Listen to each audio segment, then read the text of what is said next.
Hi guys, Alex Forte here, The Art of Simple Golf. Now, we're just giving you a very quick tip. I'm with my friend here, Andy Gorman, putting and short game extraordinaire, one of the top coaches in the UK and actually in the world. So it's very fortunate that I get to be with him today and that you're going to learn something from him.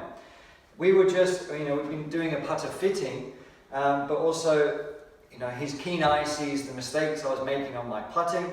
I've seen him for quite some time, but you explain what I was doing. You can explain better than I can. Fairly commonplace. It doesn't really matter if the putter's too long or too short or it's the right length for you at this stage. I see this particular fault on a fairly regular basis. We've got that one for me, Alex.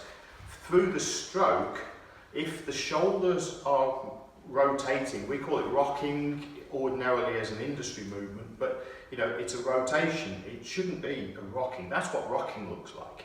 And I'm pretty sure you'd see that that's not necessarily going to keep my head stable, nor is it going to allow me to swing with real efficiency.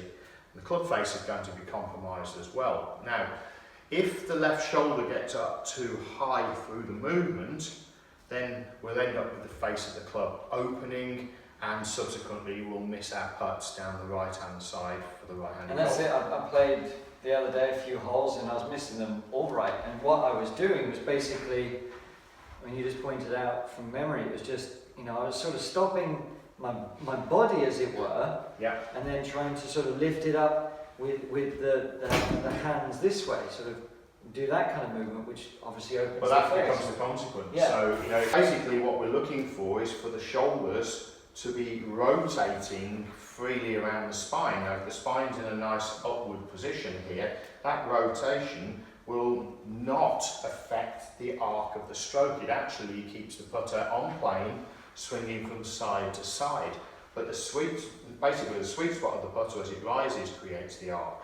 Now, essentially, if that shoulder moves out of the way, then the sweet spot and the club face, everything stays perfectly square to the path of the club. And so as Alex was coming through, the shoulder was going up, and actually the putter was moving out, and the shaft plane was rising. Yeah, it's very subtle this, but it's catastrophic.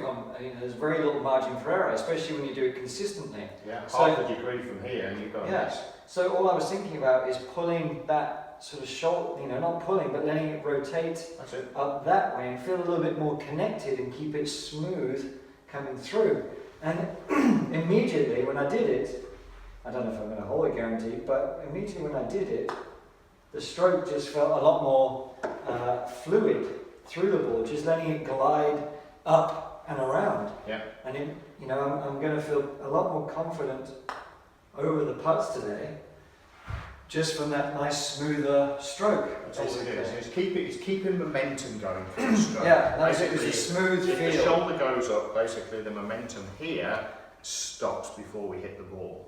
If the sternum keeps moving, it has to, because it's connected to the shoulder in very simple form. So keep the left shoulder moving out of the way, the sternum keeps moving, the hands and the arms keep moving towards the target as well. Simple. So I'll let you guys know when I hole 18 putts today, right? Perfect. There you go. Thanks, guys.